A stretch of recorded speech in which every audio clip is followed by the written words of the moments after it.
Oi, pessoal! Vamos agora para o nosso segundo vídeo sobre gestão de backlog. A gente vai falar sobre como escrever boas histórias de usuário, ok?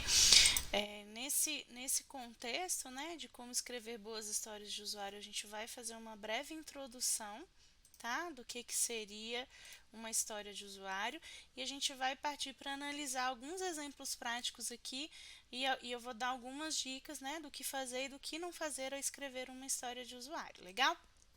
Então vamos para a parte conceitual. História de usuário, né? O que é uma história de usuário? Nada mais é, gente, de uma técnica para você descrever requisitos. Tá? A gente se usava muito caso de uso, especificação funcional, é uma técnica também para você descrever requisitos, mas ela tem algumas particularidades que a gente vai passar aqui para vocês entenderem por que ela é diferente de todas as outras essas técnicas. Então a gente escreve os requisitos, né, de forma simples, tem que ser extremamente objetivo, eficaz e eficiente, tá? A história de usuário, ela é composta por um ator, por uma ação e por um objetivo. O ator, gente, é quem vai utilizar a funcionalidade, tá? Então, é para quem eu estou desenvolvendo aquela funcionalidade ali. Então, você tendo uma visão de quem é a pessoa que vai usar aquilo que está sendo feito, vai te dar, às vezes, insights que se você não soubesse para quem você está fazendo, talvez você não teria, tá? Então, é importante sempre que o time inteiro conheça para quem que aquela funcionalidade vai ser desenvolvida, porque isso implica inclusive em decisões de usabilidade, né? E pode impactar inclusive em decisões técnicas no momento do desenvolvimento. Legal? A gente tem também a parte da história, né, que é uma ação, que é exatamente o que é que aquela funcionalidade ou aquele requisito vai atender ou deve fazer dentro do sistema ou do seu produto, para que eu alcance um determinado objetivo. E o objetivo, né, é o que o ator espera ao executar aquela ação. Então, o que vai acontecer se o ator executar a ação a qual a história se propõe a entregar? Tá? Então, esse objetivo pode ser visto também como uma justificativa para a existência daquela história de usuário, que é muito importante também para que o seu time saiba por que é que ele está desenvolvendo uma funcionalidade, para que é e qual é o propósito, o objetivo de negócio, isso é importante ficar muito claro sempre, qual é o objetivo de negócio que eu estou buscando com a entrega daquela funcionalidade ali. Então, gente, partindo aqui, né, para as características de uma história de usuário, a gente fala dos 3 Cs das histórias de usuário, que é o cartão, a conversa e a confirmação. O cartão, o que é, gente? É a gente escrever as histórias mesmo naquele formatinho de cartão, para que elas tenham a informação suficiente, mas não todas as informações do requisito da funcionalidade que eu preciso desenvolver. Lembre-se que ela precisa ser simples e objetiva. Então, se eu sair escrevendo uma história de usuário que tem 10 parágrafos, né? Perdoe o exagero aqui, mas assim, eu perco o conceito e a principal característica de simplicidade. Então, a gente escreve ela naquele formato de cartão justamente para a gente reduzir o espaço físico mesmo, para que a gente realmente mantenha o foco no que é mais importante para aquele item ali, ok? A gente tem a conversa, né, que é a interação face a face ali, que é um dos princípios ágeis, que é uma característica importante da história de usuário é que o requisito ele é comunicado, né, aos desenvolvedores através de conversas, tá? Não é mais, a gente não tem mais aquele conceito de que eu preciso escrever tudo e eu tenho uma comunicação unilateral, né? Uma pessoa escreve uma história de usuário e um desenvolvedor lê e desenvolve aquilo ali do jeito que está. Obviamente a gente posso complementar, posso ter documentos, eu preciso sim escrever algumas coisas, mas nesse contexto da história de usuário, ela serve para uma base, como uma base para que você converse, né, que haja mesmo essa conversa entre o especialista de negócio e o time de desenvolvimento para que eu desenvolva uma funcionalidade mais completa, né, possível. E o último item aqui dos 3 Cs da história de usuário, que é a confirmação, tá? E aí essa confirmação, ela vai acontecendo ao longo do desenvolvimento da história aí, então eu posso inclusive ir complementando. Essa confirmação ela vai acontecer sempre que uma dúvida, né, uma questão, quando o time estiver atuando, lendo, entendendo ou desenvolvendo aquela história de usuário e eu precisar fazer qualquer alinhamento de entendimento com o meu PO ou especialista de negócio. Tá? Essa confirmação, ela pode ser ainda um feedback, né, que eu vou ter de um usuário-chave depois que aquele produto está em produção. E o mais importante, gente, que essa confirmação ela também é, né, desculpe, os critérios de aceite que aquela história vai ter, tá? Para que eu defina se ela está completa, ou seja, se ela está pronta para ir para produção ou não. Então, ali são os requisitos mínimos que ela precisa atender em termos de negócio para que eu possa liberar aquela funcionalidade para uso. Tá? Então, é importante sempre manter em mente aí esses 3 Cs, né? No momento que você estiver escrevendo as suas histórias de usuários, tá? E garantir que você vá seguir esses princípios, esses conceitos aqui, de fazer ela de forma simples, valorizar a conversa entre as pessoas e ter, sim, critérios de aceite, critérios de confirmação muito claros para que a gente entregue o máximo de valor possível. Então, qual que é um exemplo aqui de um formato da história de usuário? Esse formato aqui, ó, por exemplo, um cartão de história, ela contém, né, a história, o nome da história, que normalmente a gente dá um nome, né? Então, nesse caso aqui é um cadastro de cliente. E aqui, o que que descobre, desculpa, o que que essa história vai ter que fazer? Então, aqui eu descrevo eu como cliente do e-commerce, então eu já tenho o requisito quem aqui, tá?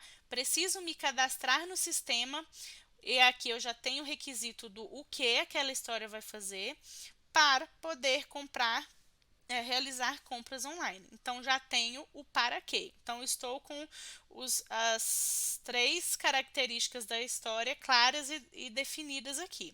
E aqui eu tenho as minhas confirmações, ou seja, como que vai ser testado, como que eu vou garantir que aquela história está pronta para subir para produção, por exemplo. E aí eu tenho que complementar aqui com todos os critérios que essa história de usuário aqui precisa cumprir para que eu considere ela uma história pronta.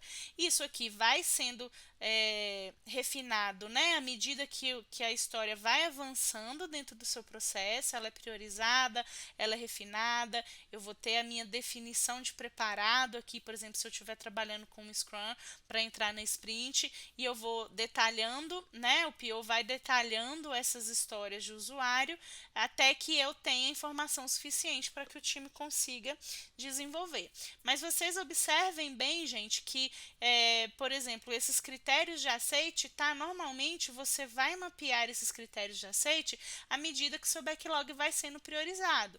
Então, a princípio, se você for mapear uma história no seu backlog que ainda você não tem muita informação, você pode cadastrar somente a descrição aqui, né, nesse formato de eu como cliente do e-commerce preciso me cadastrar no sistema para poder realizar compras online, porque já é claro o suficiente quem vai usar a funcionalidade, o que a funcionalidade ou requisito vai precisar fazer e para que ela vai ser utilizada. Tá? E à medida que a sua história vai avançando dentro do seu value stream ali, você vai refinando e incluindo todas as informações que o seu time que vocês acordem e achem pertinentes e necessárias para o desenvolvimento, ok? Então, o que é uma boa história de usuário, tá, gente? Eu gosto muito de dizer assim, que uma boa história de usuário é uma história que eu consigo entender, né? O que eu preciso fazer, para quem e o porquê daquilo ali. Então, você vê, muitas vezes o pessoal confunde muito a história, eles escrevem qualquer coisa em formato de história de usuário e acham que estão escrevendo boas histórias de usuário, tá? Então, eu já vi, até trouxe uma brincadeira aqui, mas assim, eu já vi em alguns backlogs por aí histórias do tipo, como João, o PO, eu quero construir um sistema para que eu tenha um sistema. Tá, isso aqui, primeiro, não é uma funcionalidade, não consigo enxergar o valor, não consigo enxergar para quem que eu estou desenvolvendo aquele sistema ali. Não consigo enxergar o porquê que eu preciso desenvolver um sistema, tá? Então a gente precisa ter muito cuidado quando a gente fala, eu estou detalhando ou eu registrando o meu backlog em formatos de história de usuário. Não é porque eu escrevo um como, um o que e um porquê que eu estou escrevendo histórias de usuário, tá? O formato não diz muita coisa, o importante realmente é o conteúdo. E outros casos aqui, por exemplo, como José, o desenvolvedor, eu quero migrar o banco de dados. Então aí eu já vou para a primeira dica prática que eu dou para vocês. Muitas vezes as pessoas, os times, né, têm muita dificuldade em escrever histórias técnicas em formato de história de usuário. Histórias estruturantes, por exemplo. Pode ser, gente, que eu precise fazer uma migração do meu banco de dados e eu que tenha que registrar isso no meu backlog? Pode ser, tá? Eu não estou dizendo que eu nunca vou ter uma história técnica e todas as minhas histórias de usuário elas vão ser efetivamente uma funcionalidade, pode ser uma documentação, pode ser qualquer coisa.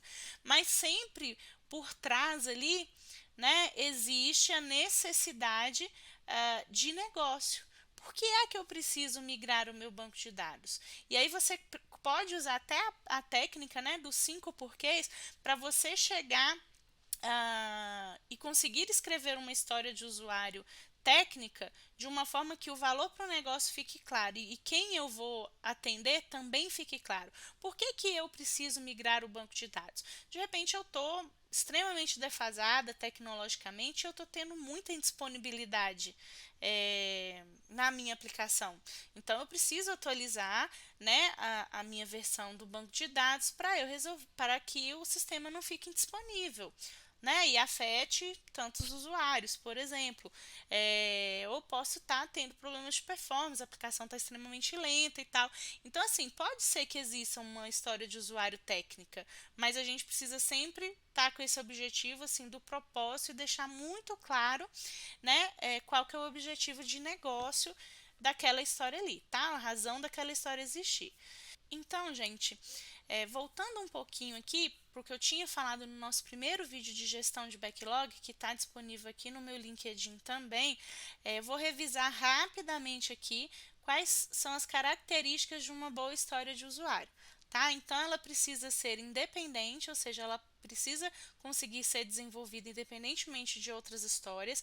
Ela precisa ser negociável, né? Então, aquela história ali, ela representa um desejo do usuário, mas se acontecer alguma questão, algum impedimento técnico, alguma mudança ali ao longo do caminho, é passível sim de negociação e de mudança durante todo o ciclo de desenvolvimento, tá? Ela precisa ser negociável. Aí aqui eu acho que o item mais importante, ela tem que trazer valor por negócio. Então, se você não consegue determinar qual valor para o negócio aquela história tem, de novo, talvez ela nem deveria existir, você não deveria estar fazendo, então é importante ter isso sempre em mente, o porquê, tá?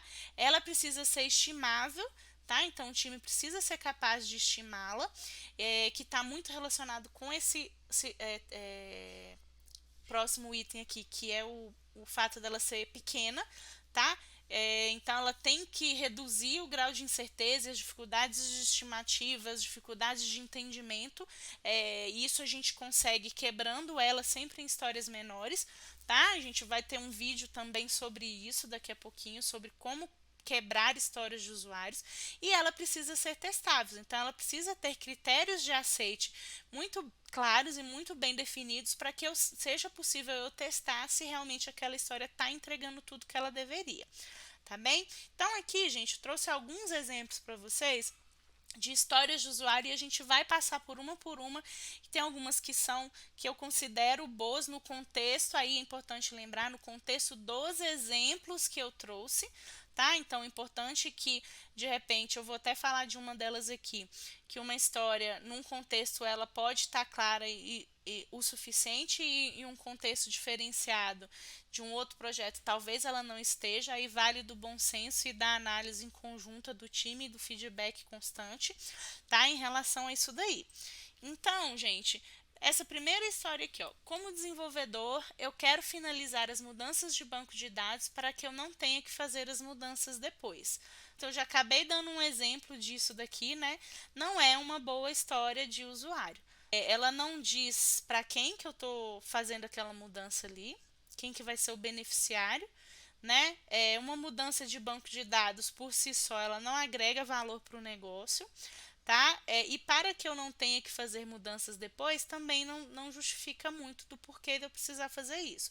Então, gente, evitem de escrever histórias muito técnicas, tá? Tragam as necessidades de atualização de tecnologia, para o contexto sempre do negócio.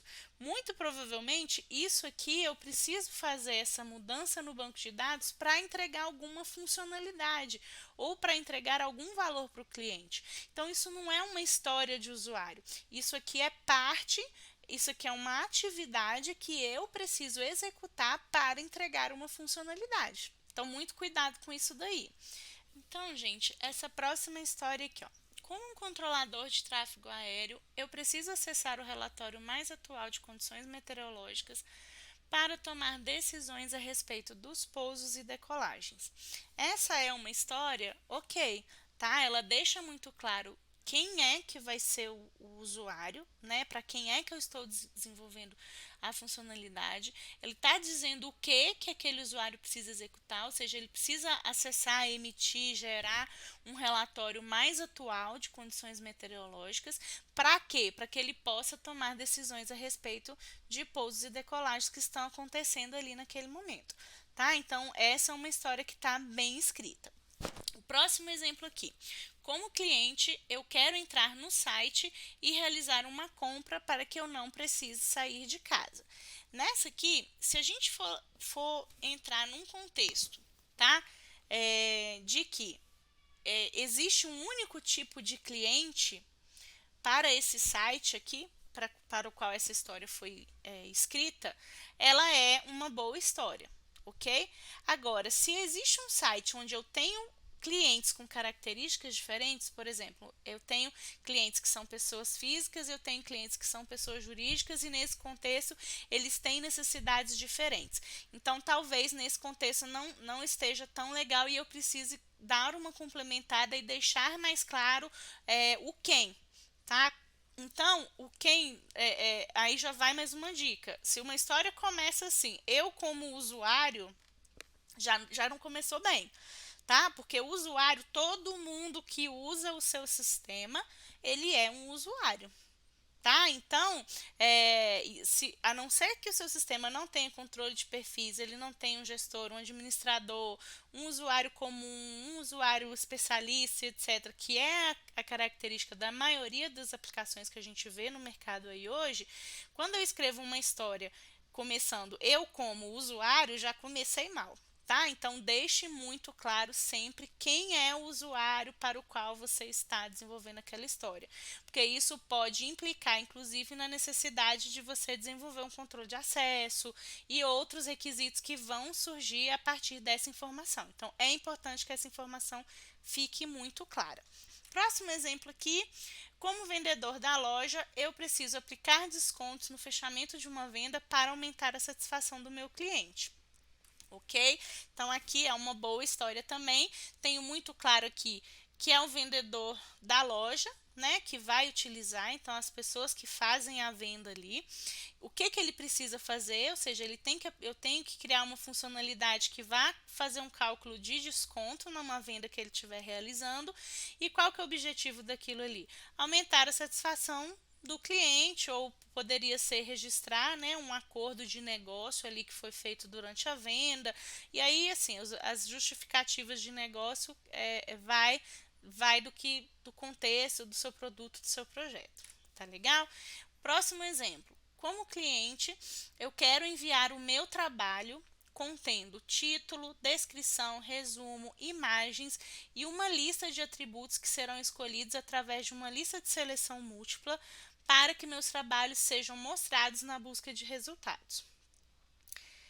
Então, gente, nesse ponto aqui, esse é um erro bem comum quando as pessoas começam a atuar nessa questão, nessa migração para o formato de história de usuário. As pessoas têm o hábito de querer trazer tudo o que tem escrito lá num caso de uso, uma especificação técnica, uma especificação funcional, elas têm o hábito, por medo de repente daquela documentação da história ficar incompleta, eles simplesmente pegam todos os requisitos que estão escritos ali naquele documento e querem colocar na descrição da história, tá? E isso é um erro, porque você acaba perdendo o conceito da simplicidade, fica difícil para você conseguir entender, né, o que aquela história lhe faz. Então, detalhes sobre quais são os campos, componentes de desenvolvimento, abstrai disso um pouco, tá? Se existem necessidades de informação, você pode colocar isso como um critério de aceite ou até criar documentos complementares, que eu vou falar daqui a pouquinho, quais são os complementos que a gente pode ter para uma história de usuário, mas a descrição dela, ela precisa estar sempre sucinta e simples, com o que, quem, o que e para quê, tá? Evitem de colocar informações de campos, informações de componentes ou até mesmo definições técnicas na descrição da história, tá? Existem outras formas da gente deixar isso documentado, caso seja importante no contexto do seu time. Então, essa não é uma boa história, tá? Muita atenção, que esse erro aqui é extremamente comum. Como cliente pessoa física, eu quero buscar um livro no site para que eu possa comprar. Então, é uma boa história de usuário também. Aí aqui, né, para vocês verem um exemplo, bate nesse contexto aqui, é importante eu saber que aquele cliente que quer buscar um livro é uma pessoa física, não é uma pessoa jurídica. Pode ser que nesse contexto aqui que seja importante eu saber que é uma pessoa física. Tá? Às vezes eu tenho módulos diferentes e tal, inclusive aquele exemplo que eu dei no último vídeo, né, fala sobre isso, um site de vendas que eu tenho clientes pessoa física e clientes pessoa jurídica. Então fica claro quem, fica claro o que ele precisa fazer e fica claro como que ele pode comprar, tá? Um outro ponto, gente, retornando aqui nessa história aqui, que no contexto ela pode ser boa ou não, é que se vocês perceberem nesse contexto aqui, eu tenho uma funcionalidade mais simples. Aqui eu estou falando da busca, né, da pesquisa. Quando eu falo aqui como cliente eu quero entrar no site e realizar uma compra, dependendo do tamanho e da complexidade, isso aqui pode ser uma história grande demais. Então, aquele nosso contexto lá de independente, de pequena, né, do investe, eu já não atendo. Porque aqui para eu comprar para fazer uma compra, pode ser, tá? Vou dar alguns exemplos. Eu preciso fazer um cadastro, eu preciso buscar, né, fazer uma pesquisa, eu preciso colocar os itens no meu carrinho, eu preciso,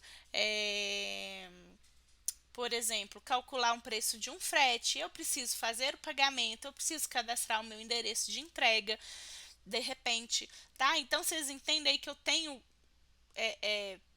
várias possibilidades, várias quebras para essa história de usuário aqui. Então, nesse contexto, se a gente for avaliar um sistema que é um pouco mais complexo, isso aqui também não seria uma boa história de usuário, pelo simples fato dela estar grande demais. Ela seria um app ou uma feature. E para ser desenvolvida, ela precisaria ser quebrada em várias outras histórias menores. Então, é importante também se preocupar sempre com o tamanho.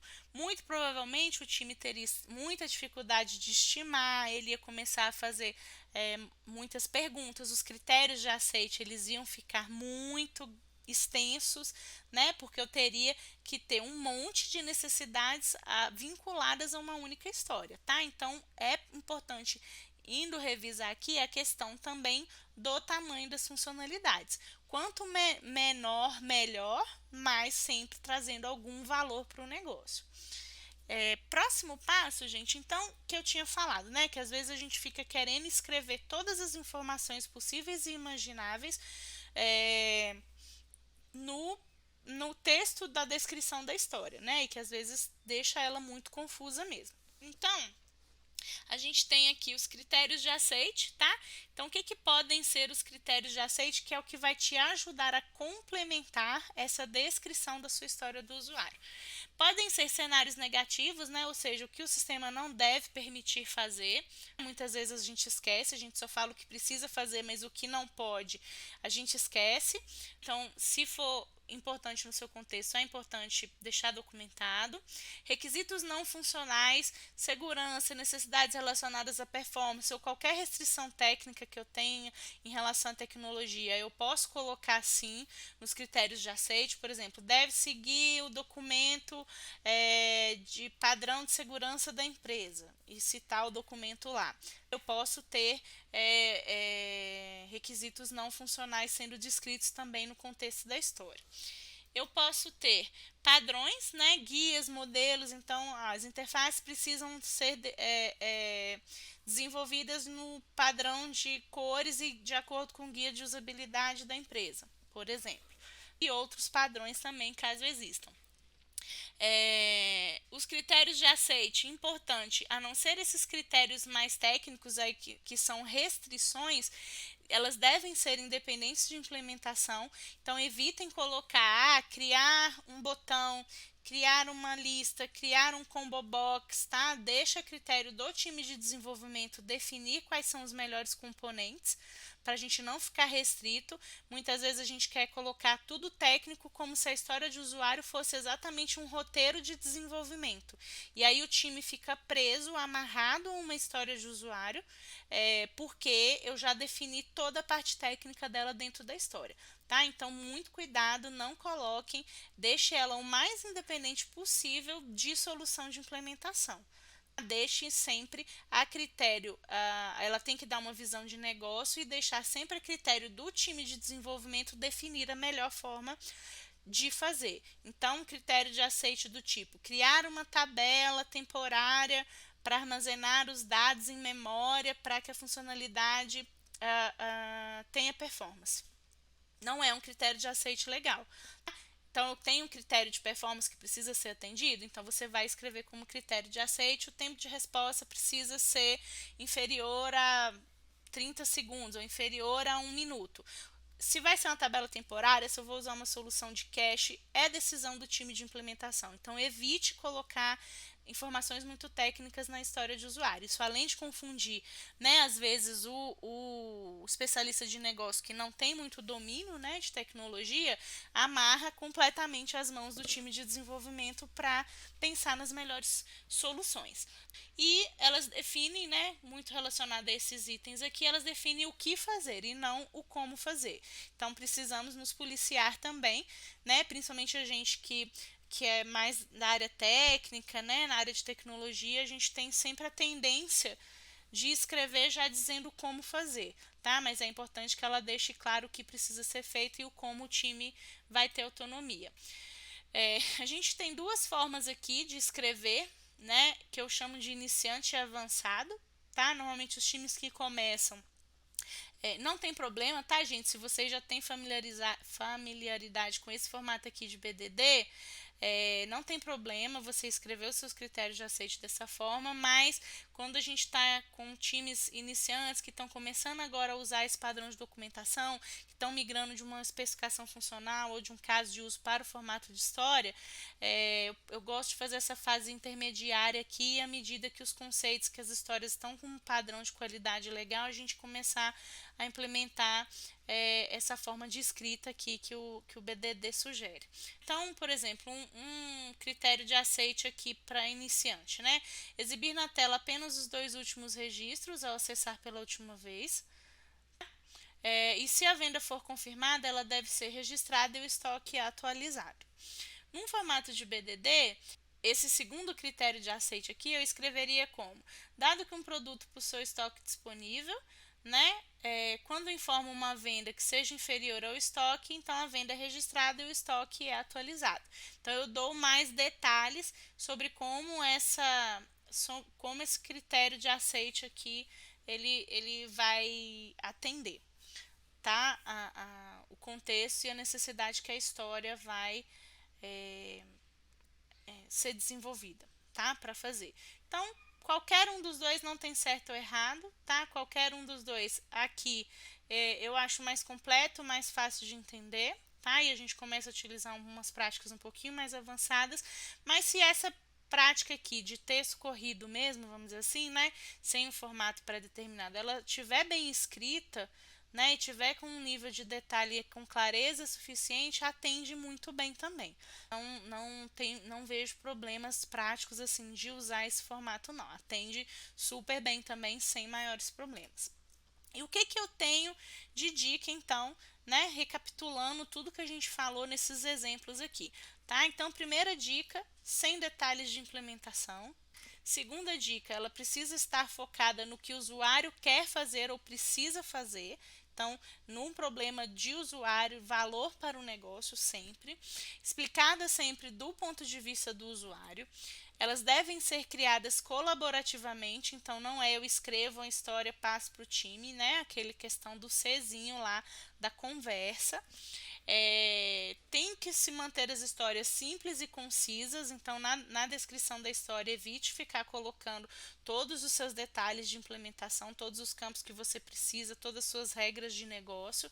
Existem os critérios de aceite e documentos complementares que você pode fazer para isso, você pode criar um protótipo, você pode criar um diagrama, tá, gente? E relacionar aquela história de usuário ali. Nada do que você fazia antes de documentação, por exemplo, eu posso ter um documento ML vinculado à minha história. Gente, se fizer sentido no seu contexto, se fizer sentido e for uma informação útil que vai ajudar no desenvolvimento, que vai trazer mais qualidade para o seu produto, gente, usa. Isso aqui não é receita de bolo.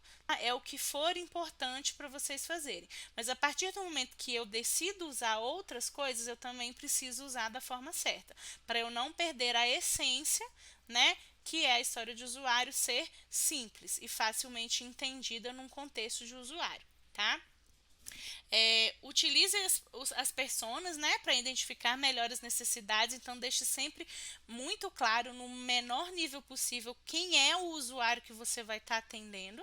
Então é legal você fazer um mapeamento de perfis, de personas, para você saber exatamente para quem vai cada funcionalidade. Então evite usar o termo usuário, porque o usuário é muito genérico. Elas têm que ter valor para o negócio, ou seja, elas precisam ter uma razão de existir. Comece, né, com as histórias grandes, que são os épicos, igual aquele exemplo lá da compra no site, e termine sempre com as histórias pequenas, quebrando essas histórias, tá? E mantenha sempre as histórias visíveis, né, no seu backlog.